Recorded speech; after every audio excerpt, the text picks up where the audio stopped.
அனைவருக்கும் காலை வணக்கம். இன்னைக்கு ஜனவரி 18ஆம் தேதி. அயர்லாந்து அரசியல் தலைவர் ஜான் ஹியூம் சனிக்கிழமை.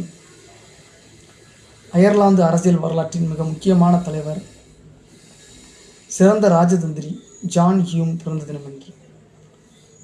நம்ம இந்திய மன்னர்கள் அதாவது இந்தியாவோட அரசியல் தலைவர்கள், குடியரசுத் தலைவர், பிரதமர் மாதிரி அயர்லாந்தோட ஒரு அரசியல் தலைவர் இருந்திருக்கிறாரு.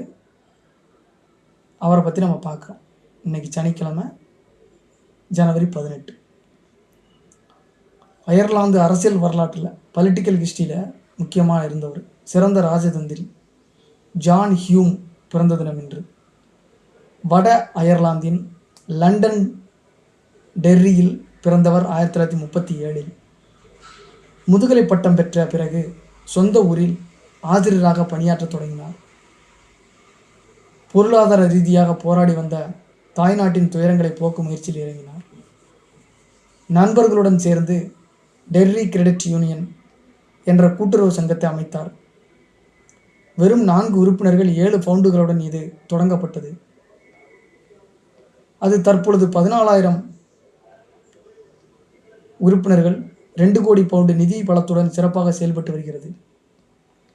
இவர் 27 வயதில் அயர்லாந்து தீவு முழுவதற்குமாக கூட்டுறவு சங்க கூட்டமைப்பின் தலைவராகவும் சர்வதேச கூட்டுறவு இயக்கத்தின் துணைத் தலைவராகவும் நியமிக்கப்பட்டார். நகரின் வீட்டு வசதி பற்றாக்குறையை போக்க 1964 டெர்ரி ஹவுசிங் அசோசியேஷன் அமைப்பு உருவாக பக்கபலமாக இருந்தார். 1960களில் அயர்லாந்து சிவில் உரிமைகள் இயக்கத்தின் தலைவரானார்.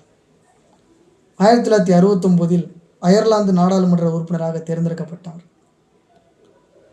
சோசியல் டெமோக்ராட்டிக் அண்டு லேபர் கட்சியின் நிறுவன உறுப்பினர் இவர். 1979 முதல் 2001 வரை அதன் தலைவராக பணியாற்றினார். டெர்ரி சிட்டிசன் நடவடிக்கை குழுவின் முக்கியமானவர்களில் ஒருவராக உருவெடுத்தார். பேச்சுவார்த்தைகளில் அதிக நம்பிக்கை கொண்ட இவர் மார்ட்டின் லூதர் கிங்கின் உத்திகளை பின்பற்றி வன்முறையற்ற போராட்டங்களை நடத்தி வந்தார்.